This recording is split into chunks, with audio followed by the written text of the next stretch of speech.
Welcome, CvCISO podcast listeners. We are currently on episode 48. As you notice, it's just Dave and I. Evan had not an emergency, but he's not able to make it today, and Jordan's on vacation. So Dave picked the topic for us today. So Dave, why don't you talk about what we're going to talk about? Yeah, I wanted to make it real light and kind of talk.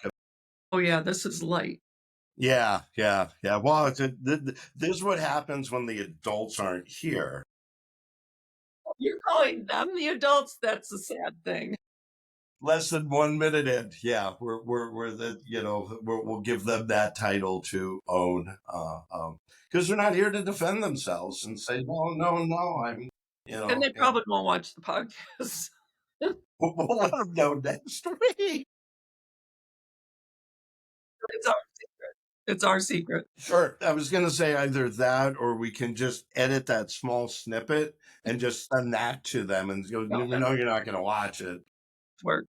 Yeah, just check this so you know what you're walking into next week. So, yes, what I kind of wanted to talk about, Meg and I have been chatting about it a little bit, and it seemed an interesting topic, and then kind of got hit with something. But the premise from a top level is, even at FR Secure, when I was doing the consulting, we would always say that information security is not an IT issue. It's an organizational issue. And a lot of times somebody who elevates into the role of vCISO or advisor in some capacity, if they're coming from that technology background, they may not be as familiar with how other parts of the company run. I've done a lot of business impact analysis, and the way that we do them is, and NFR Secure actually has a template for it, freely available on the website.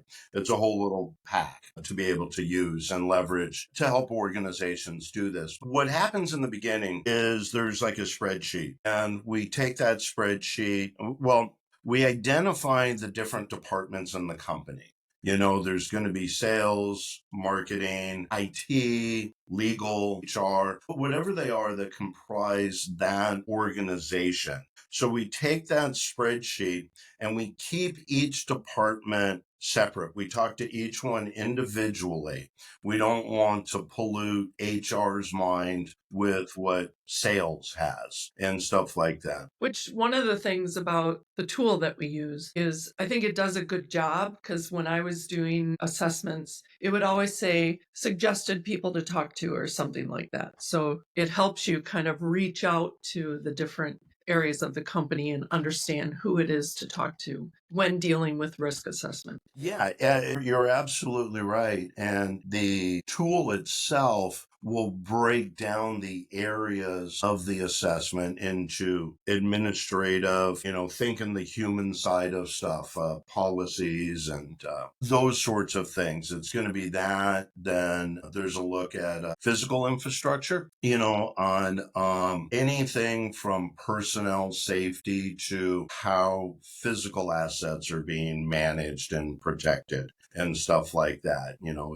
Is Bob in finance still leaving stuff on his desk that maybe shouldn't be left on the desk? Yeah, exactly. File cabinets have locks, kind of stuff like that. And then it gets into where we normally live or seem to spend more of our time on the technical side. And it can be what's public facing or from behind the firewall. But through all of that, when we get the opportunity to do a business impact analysis, we'll sit down with HR and say, what are the most critical elements of the business that HR needs so they can do their job? And they get to list the things that are important, and we prioritize them by criticality. Usually one of the first ones that'll always come up within HR is going to be payroll. There's no quicker way to create chaos than to not pay people. When they leave work, they've got bills and stuff. One of my managers at FR Secure will leave names out of it, but it always said, I'm here 150% to support the mission until the mission can't help me pay my mortgage. Then You know, that There things are there are exactly. So, no. Hopefully, if people then go to a different organization, they still have the mindset of what our mission is, because it's an important one, regardless of where you work. oh yeah, yeah. Well, you know, and like I said, we're fast forward where this podcast is going is social decay. Yeah. So yeah, and this is just one of those. Ironically, it's just a good example of that. But yeah, Meg, you're Yeah. absolutely right. So, but then you go through and you'll get the feedback from HR on what's most critical to them. And then you'll get sales and what's most critical to them, IT. And we take all of those that we were able to collect individually and then put them in another spreadsheet. So we now have a spreadsheet that holistically has captured the organization at large. And when you go through this exercise, this is a perfect example of this is why it's not an IT issue.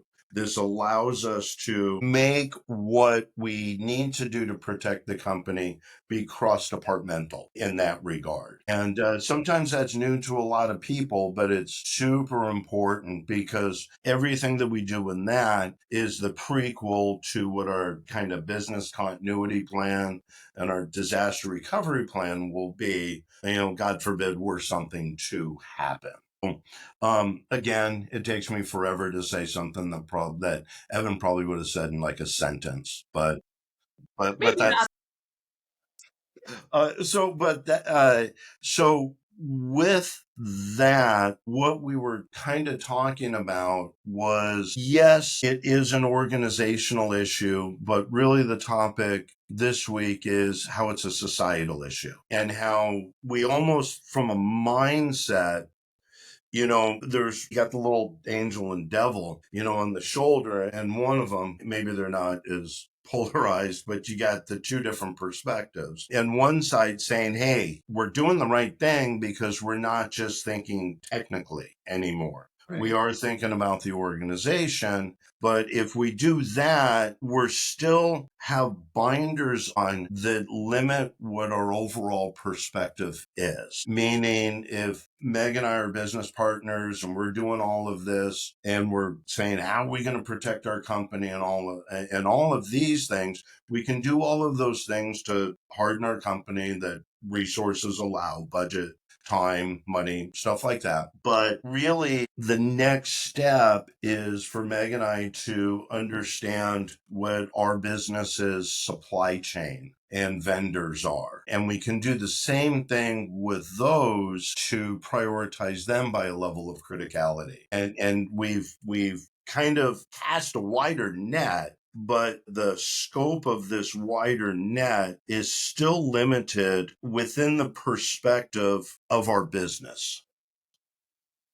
And where I try and look at things from is that security really, all of that is true and all of that is accurate, but I try and look at security from a societal perspective, meaning today's Friday. Yay, happy Friday, and all of those good things. And I hope everybody has a wonderful weekend. But when we put our little cyber hats back on the rack and we say we're going to go out, there's other risks, and those are risks that impact us as people, as citizens, as members of a societal architecture. And we don't know what's being done with those. And we're really, and now we're in a space where we're much more limited in anything that we could do, but the awareness of it and stuff like that. Like for example, Meg, I don't know if you get those, but we're getting bombarded with texts to pay your highway toll. Have you seen those ones? No. Okay, yeah, we've got a lot of express or toll roadways out here. Yeah. Um, and something happened where I don't know if it was necessarily a breach or something, but that information was not as secure as it could be. So like what would happen is I think it's tollbridges or .com or something like that. I have an account. So if I'm just driving and there's a little sticker on the dash with a thing that can be scanned. So when I go through, it scans it, and then it adds to my account. And then at the end of the month, I pay off my bill for the travel that I did. But I'm not impeded in my traffic or my driving. They did move to more of an electronic way. I mean, we don't have tolls here in Wisconsin. I don't believe Minnesota does, but Illinois Okay. does. So, you can now just drive through and then pay. Yeah. And then it'll scan, and if you've got the code, you pay the smaller amount. Nice. If there's nothing to scan, the camera grabs your license plate. So you guys don't have the little things you put in your dashboard that you can put money on and it automatically takes from that to pay your tolls? That is, yeah, you can pre-fill, you go to a website to pay. And so you can pre-fill in there, or you can go in once a month and just say, all right, I owe X. But something happened. I don't remember exactly the details, but that information got out. So hackers are sending texts saying you got to pay your bill, and then it's a bad link to a website that very, very well mimics the legitimate site. And then you'll find that you can't log in. Then I guess I got to reset my password because those idiots' website doesn't work, and now your account's compromised. But my point is that there's such a dependency on technology, security, and all of these things that it goes beyond just stuff like that. Like you mentioned, I forget what we were talking about, but if we don't think about it, we're going to take for granted that we have electricity. We're going to take for granted that as a first world society, we have water. Just these things. We already do. Like, we already take those things for granted, and most people don't look at them from a security perspective. Right, exactly. And we'll sit here with our tinfoil hats, thinking about security, and it's what keeps, quote unquote, us up at night and stuff. But if you take that person who's a dentist or a surgeon, anybody who's very skilled in what they do, outside of information security, they don't know, and they're not gonna think as paranoid or aware as we do. So what we were kind of riffing about was just the other elements of societal dependency on technology. There was actually one presentation I was going through. It was the topic was if we go back enough years when the internet was first coming out, it was a luxury. You didn't need it, but it was cool to have it. And it was neat to hear that little modem make its little beeping and mating sounds as you connect it up. And it created, and at that time started to become haves and have-nots of who had access to it and who doesn't. So we would, then broadband came, e-commerce came. Cheers. Cheers. Just saying. No, thank you. I'm sorry. I keep getting you off track. No, but you're gonna, one thing that was not in your job description that you will inevitably inherit is helping me with manners like that. I was going to say, do I actually have a job description? Do I have one?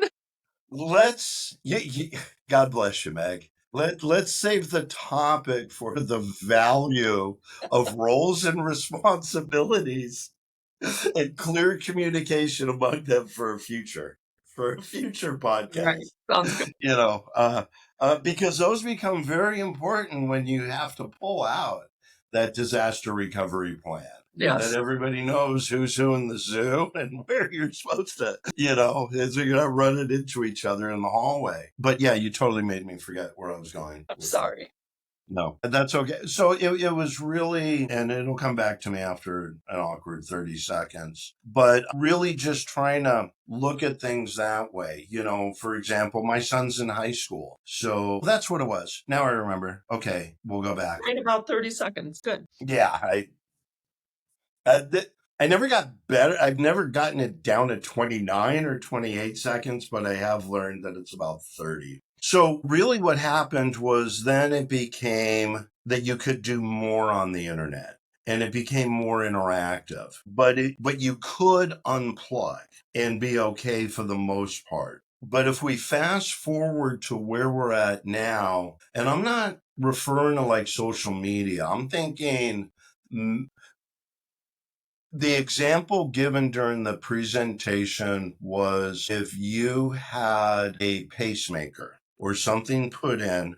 Originally, you got one and you hoped it worked. And Right. you would check with your doctor every so often, and there weren't complications. So, okay, be careful, go back out there, get back on the bike and go for a ride. Then it became where that device could start collecting information. Yeah. So when you went back to the doctor, that information could be downloaded, and the doctor could say, hey, this is what we're seeing. We didn't know about this before, but we can be more proactive, or at least we better understand the environment that we're in. Now, those things can broadcast that information in real time. Right. So if there is something, if it stops transmitting, Right.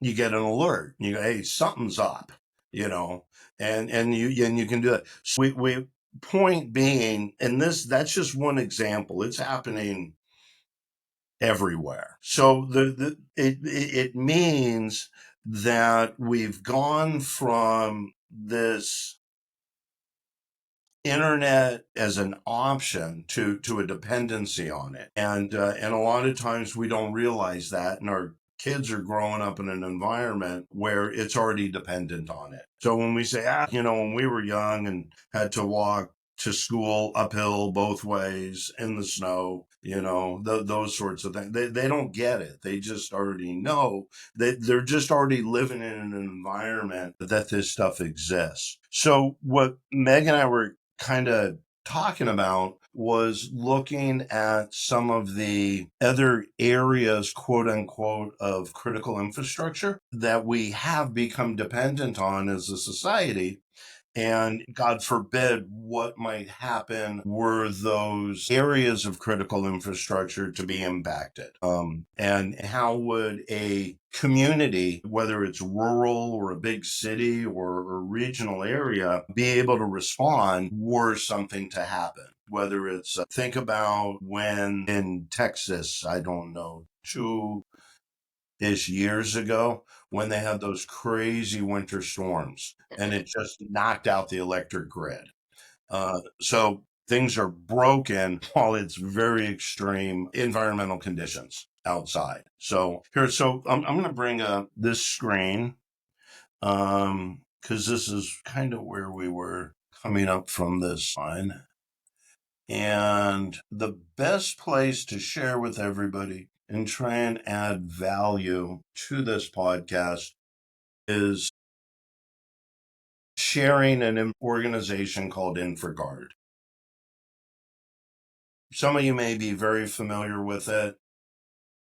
Some it may be new to, but basically Infragard is a nonprofit entity that works to bridge the gap between the FBI and areas of critical infrastructure. And so on one side, you've got the FBI with their intel, they're doing FBI stuff. And then on the other side, you've got civilians that work within critical infrastructure.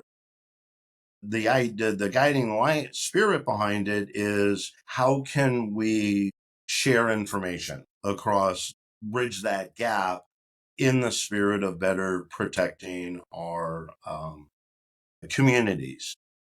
So for anybody, are we able to share the link, or do I just say it's Infragard dot? I can put them in the show notes. Okay, perfect. So if anybody is interested, membership to Infragard is available at no cost. You will get a background check, not like a secret clearance, but you will get that initial background check that is conducted by the FBI.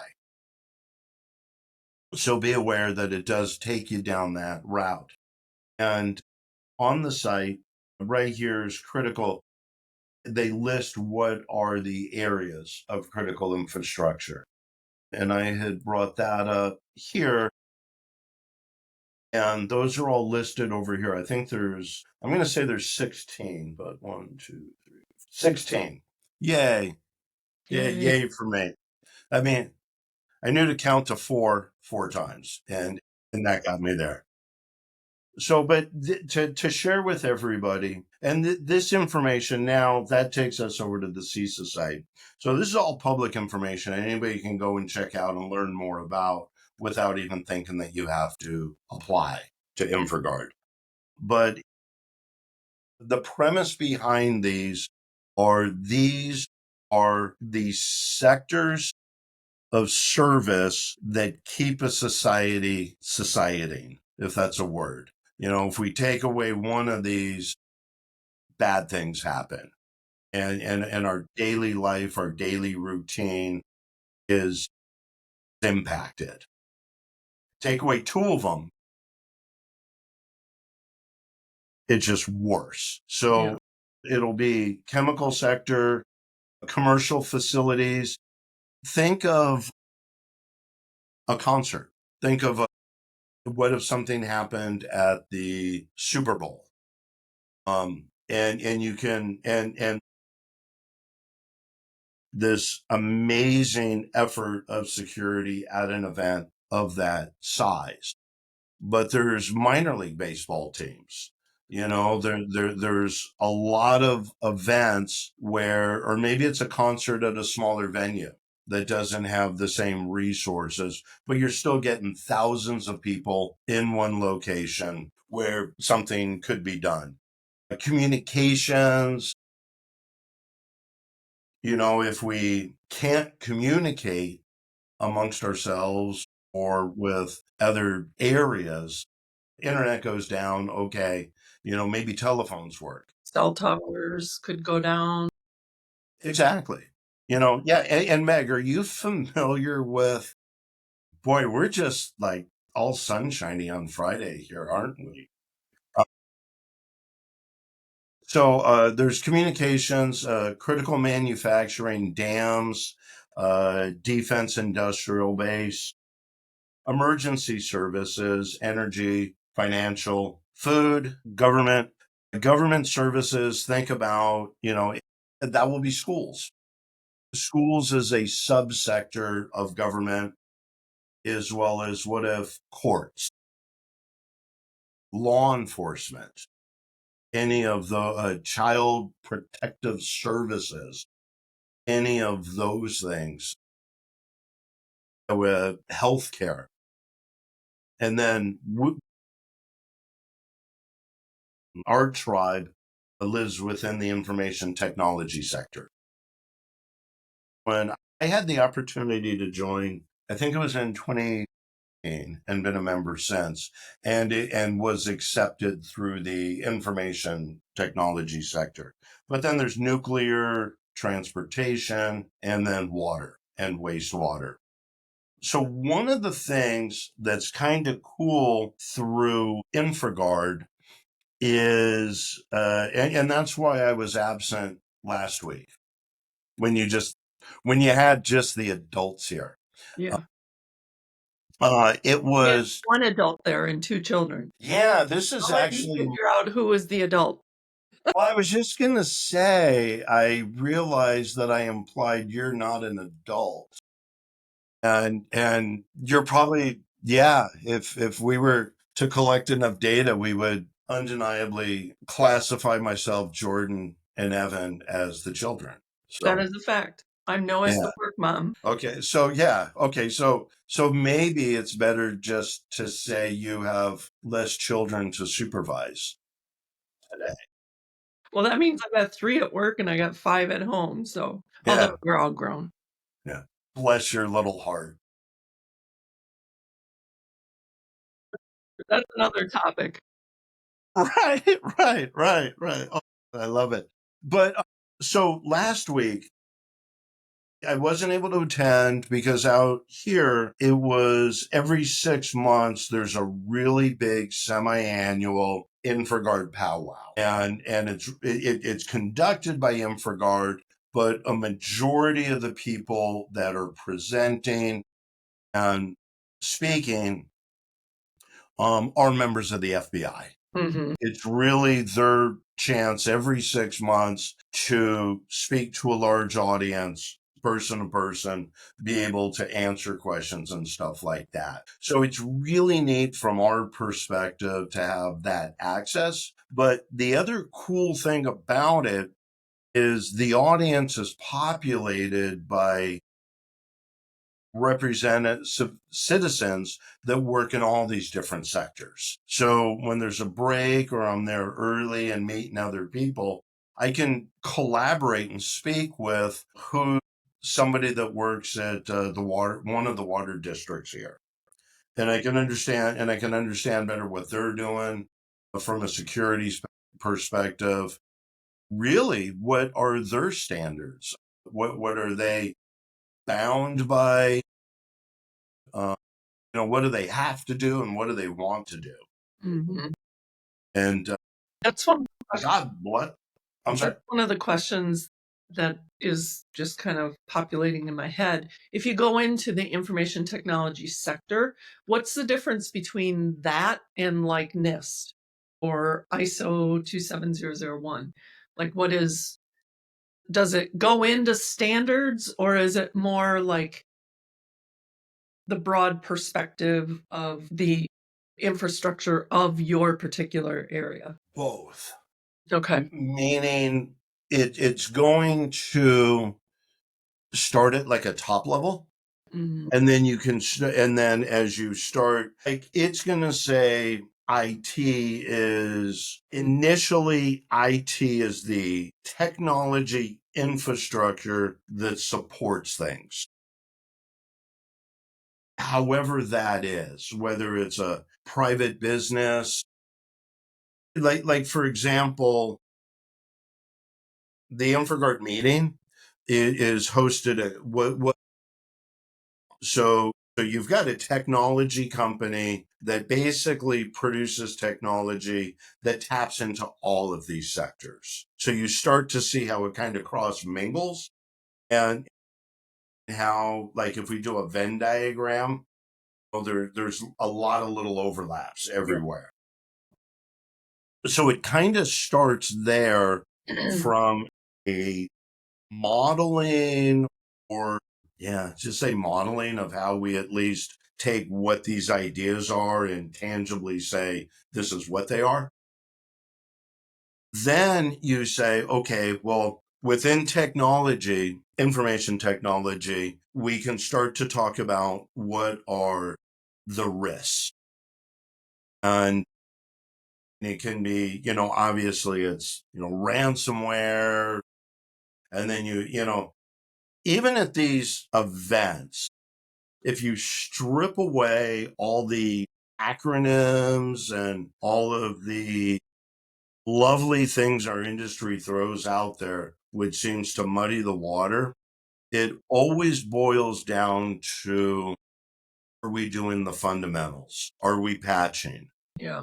Are we hardening the devices that we have? Are we using devices that are still supported? Are we protecting the devices that are out there that we use? But it'll get into all of that sort of stuff, at least from within technology. And that's like you were saying earlier, Meg, that's exactly where we exist. And that's where the tool's invaluable if we're going to help a client to get a quantifiable understanding of the current state of their information security program. And once we have that, then we can say, all right, what do we want to prioritize and how do we want to improve it from here?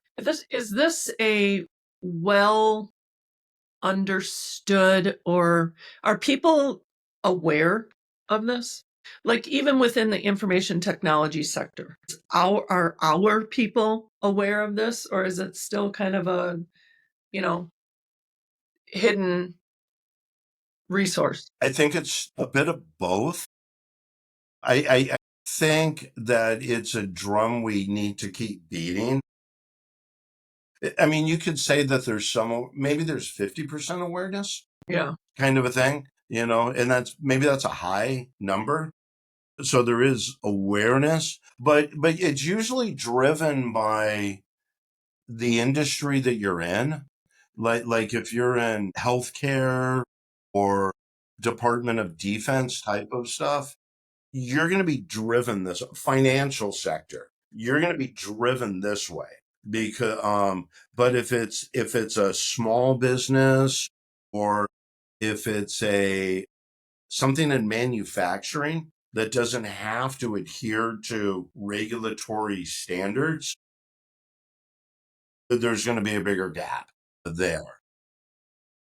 Now, just to Dave, when you were a vCISO, when you worked for FR Secure and you were doing that work, how did you use this information? Just familiarizing yourself with it to make sure that the consulting that you're doing is within the framework? yeah, the very first thing I would do if it was applicable to the client was making sure they knew that it existed. Gotcha. And, like some of the clients I served were cities in counties. So they're in the heart of this. And well, just real quick, do me a favor and be my memory and remember that we're at that point. But you were asking earlier, how does this compare to like NIST? Yeah. Or ISO? This helps identify and categorize the problem or the risk. Okay. The standards in NIST or ISO provide a framework that you can use to address the risk. Does that make sense? Yep, absolutely. Okay. That's how they coexist. And if we look at NIST and stuff, like even when you see in the tool, you'll see that it maps to NIST and that it maps to ISO. And you've called me out on this before very, very accurately. CIS is a very good standard as well. When it is something U.S. government regulated, like think HIPAA,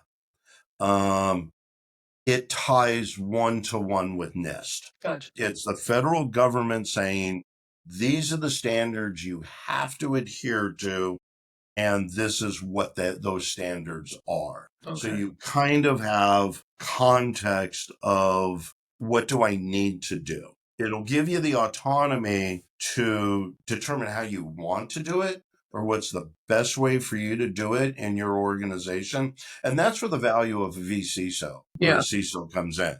It's because now you're taking what do we have to do and determining the optimal way to do it for the organization you're looking to serve. So anyway, I apologize, but that was the tangent I wanted to go down. Good. And so going back to what I was asking you to help me not forget. It's a test. I'm sorry? Yes. Yeah. And I'm on about You got it. second 8, 9 sort of thing. Just the relatability to vCISOs. Thank you. Yes. So the first thing is awareness. So like there would be a county that would be supporting, or a city. And the first thing I was to make sure they're aware of this, because when you get into CISA, there's resources that are available. And when CISA was created, ideally in the spirit of it, that all those resources would be available to everybody, but it had to start somewhere. So it started with critical infrastructure. Gotcha. So you could talk to them and say, hey, do you know this exists? And optimistically, a majority of them knew that it existed. So then it was, okay, are we taking advantage of any of the resources they make available? And then we would, maybe the answer was yes, and they really knew. Maybe the answer was some of them. So, okay, well, let's just look at everything that's available and just not saying you got to do them, but just, all right, another rabbit hole. The two biggest enemies I always felt I faced in consulting were ignorance and apathy. I think I made you listen to that when I went through the CvCISO course. Yeah. So in my mind, when I'm talking to somebody, and I don't mean ignorance in a disrespectful way. Right. I mean it by the just not aware. So I'm always going in and saying, are we aware? And trying to address where you find ignorance. And then, so we could then say, okay, so are you aware Infragard or CISA exist? Yes. Okay. Are we aware of all the resources that are available? Maybe. All right. Well, then let's go through them and understand. Because one of the biggest things any organization that falls under these, the first thing you want to know is who are your points of contact at Infragard and CISA were something to happen, or you want to talk to them or you have questions.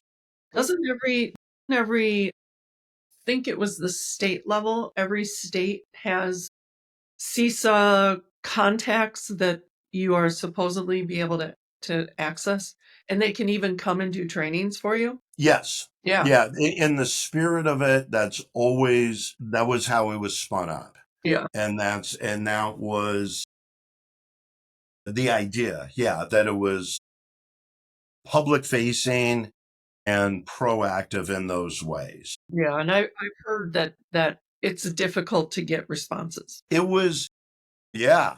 Yeah. Yeah. It can be.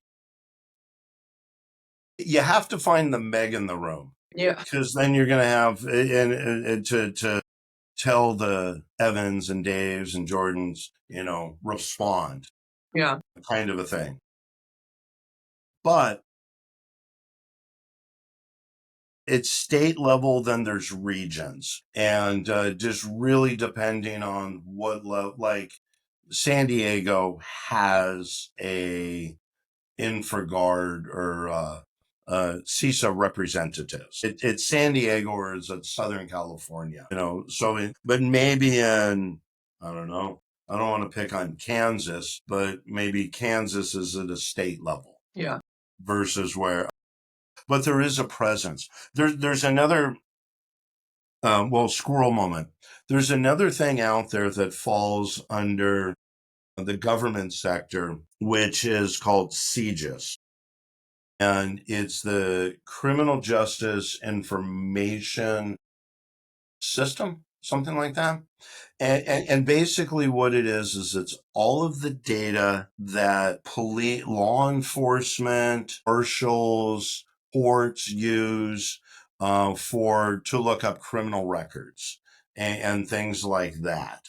All of that data is governed by it's housed by the FBI, and the FBI has made their standard, their CGIS requirements that every law enforcement has to adhere to.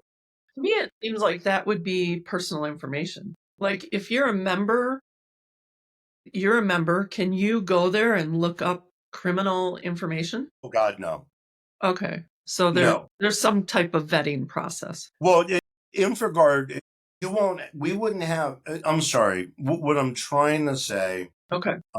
you would never have access to that information through Infragard or CISA or anything like that.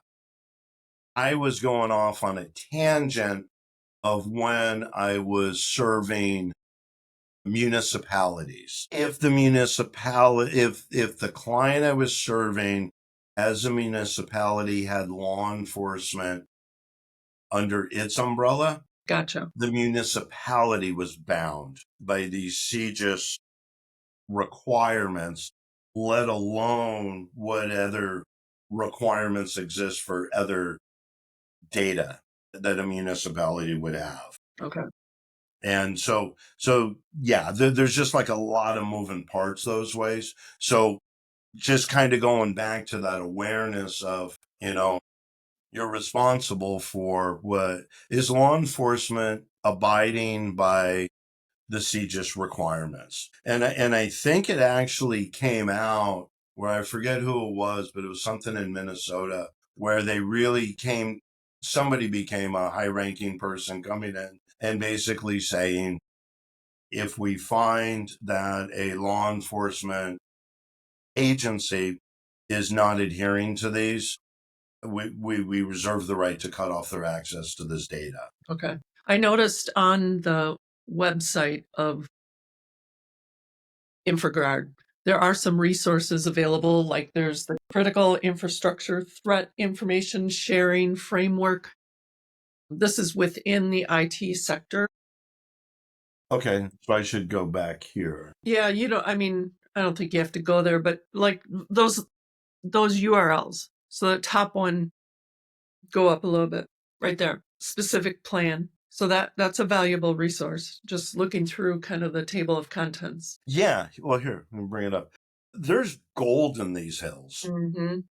and that's why you say, that's why I would always battle ignorance. Yeah, Just do we know that these things are there? right. And if you can get past ignorance, then you can find out if you're going to run into apathy. Right. And that's a whole other podcast. Maybe we just do one on ignorance and apathy. We've come up with 3 topics so far. Yeah, well, Future ones. then we will update those that aren't here with us on all the accomplishments we've made during this podcast and projecting it and modeling our future topics. Yeah. But yeah, and so there is a bunch of stuff here. And what can I share? Let me see. We've got that. And I think that was really the idea in this one, was just wanting to let people know Yeah. that yeah, I mean, it's security goes way beyond our organization. It's that's what I was going to share with you, and I'm kind of improvising on the numbers, but it was said where if you take one of these out, Mm-hmm. we're okay for societal decay starts around day 4. It Okay. doesn't mean it's Lord of the Flies on day 4, but you start having cracks in it, like if transportation goes out. Yeah. You can't deliver perishable foods. Gotcha. So think of it as a mobile. Each one of the sectors is its own individual piece of the mobile. And if one of them goes away, then everything's out of balance. Correct. That's my analogy for the day. I'm with you. It took me a moment to visualize it, but I caught up and I'm with you. So, Meg, what happens if we take 2 of them out in your mobile? Then it's even more chaotic. Or 3, Eventually. Yeah. And every one of these are the primary targets of our nation state adversaries. Yeah. I mean, they can come here too and figure out what we're doing. Well, yeah. Well, you're absolutely right. Because anything here that we're looking at or talking about is just public information. Right. To your point, even all of those NIST standards and all of the recommendations of how to secure or harden whatever it is, It's all public information. There are no secrets on that. That's why a majority of the breaches come from not adhering to the foundational things that need to be done. Right. Yep. What we'll see in movies or whatnot, and it looks all fancy, and you can't be a good hacker with less than 5 monitors and stuff. You're just scanning something. Right. And then you're scanning, you're going, oh, this is open. Well, what's on the other side? And It, what I really like about the CvCISO program, so everybody knows that this is a new industry for me, non-technical background, is the program really gives kind of it is the fundamentals course. So it's not going to go too deep into anything, but it does give, a lot of information on some of the different protocols that are out there, like HIPAA, PII. We get into some of the different standards or policies that need to be followed within the course. Yeah. The greatest thing about the course and what makes it so unique to anything else that's out there, and I know there are CISO courses and stuff like that, but certainly what I believe is one of the most unique value adds is that it takes the culture that FR Secure has of the same mission, to fix a broken industry. But but the other thing that it does is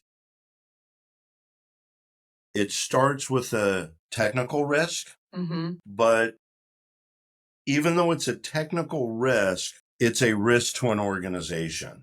And it allows you to identify what those risks are and then turn around, understand them. And you're right, foundationally, because it does take experience and stuff like that, but it uniquely provides the opportunity for an education of how do I take this technical thing and communicate it to non-technical people that this is the risk your organization faces. Yeah. So with somebody who's completed the course and even more so passed the exam has that ability to translate it. So now we're talking about business risk. Yeah. And Evan always talks about, being able to put risk into context is one of the most important things. Yeah, it's foundational, because otherwise you sound like one of the parents in Peanuts when you're talking to the board, and you're just, you're over there going, look at, yeah. Well, is it the teachers or is it all of the adults? I don't know. I thought it was the teachers, but who knows? Okay. Well, are there other adults in Peanuts? I think yeah. Well, all right. Podcast topic number 4. All right. We just added Peanuts and information security. Yeah. When information security sounds like you're an adult or a teacher from Peanuts. All of the above. So from that perspective, that's the greatest thing that the course adds as a unique value. And like, even when you were asking earlier, how many people know about Infragard? And it ain't 100%. Yeah. So there's work to do. Although that gives everybody some reading material for the weekend. Yeah. And to that note, anybody watching this, if you have questions or you want to talk about it, just ping Meg or I. And actually, on that note, I hadn't even thought about this, but I would say ping Dave because you're the SME on this. I'd be like, well, let's look it up. What does it say? Yeah, let's ask our friend Google. Okay, well then ping, and and I will share anything I can, be as helpful as I can, but we will use it as an opportunity to continue to uplift Meg in any way that we can as well. So, but actually on that note, and ironically, I'm about to regardless of what you just said, I'm about to send people to you. Anyway, so if you're still logged in here and following us, what we have done on it's posted here on the website, but we're bringing back an open or in office hours to the academy. Meg is the mama bear of it, and if I'm good, she'll let me join. Absolutely. Yeah, but what we have done is every Monday, the hour before a Monday cohort class would begin, Meg will be online on Zoom, able to answer any questions. And this is open to the public, whether you're a past, present student, or you just have questions. There's so much opportunity to share knowledge and play it forward. That's the spirit behind it. And I promise you, if I don't have the answer to your questions, then I'll find them and email you. Amen. Amen. Yeah. And so if you just kind of go to our homepage, the link's right here and it'll bring it up. And we're doing them on Zoom. But they are every Monday. Yep. Well, I'm I'd sorry. also like to say that it's open to the public. It's also intended for CvCISO students. That's why it's right before the cohort. So if you have questions on content, then you can join as well. Yes. Yes. Yeah. And if it leads to something that's longer or needs more one-on-one type of thing, we're there for you as well. Absolutely. But initially we want the door to be open to everybody. Awesome. All right. In summary, would you like to wrap it up? It's been an hour, so, I think attention span has probably reached its limit. Yeah. Okay, so to wrap it up, don't limit your perspective on security to IT or to your organization. Always have a mindset of wherever you are, what it is, and things like that. And be aware that you're going to see things that we don't have control over, but awareness is huge. And think about how this security, and we didn't even get into it, but how security affects our communities. Like, for example, my son's in high school. My parents are in their 80s. I'm sandwiched right in there trying to put out fires on both sides. And that's our role. I'll sum it up with that. All right, cool. Well, thanks everybody for joining us, and tune in next week. I will be dropping our next podcast today, and next week join us again. Yeah, and it will or it won't be one of those 4 topics. Well, Evan gets to choose the topic next week, so we'll see. Okay. Yeah, well, behind the scenes, I'm going to promote the peanuts thing. Yeah, there we go. All right. Bye. Thank you, Meg. Thank you, everybody. Thanks, everyone. Bye.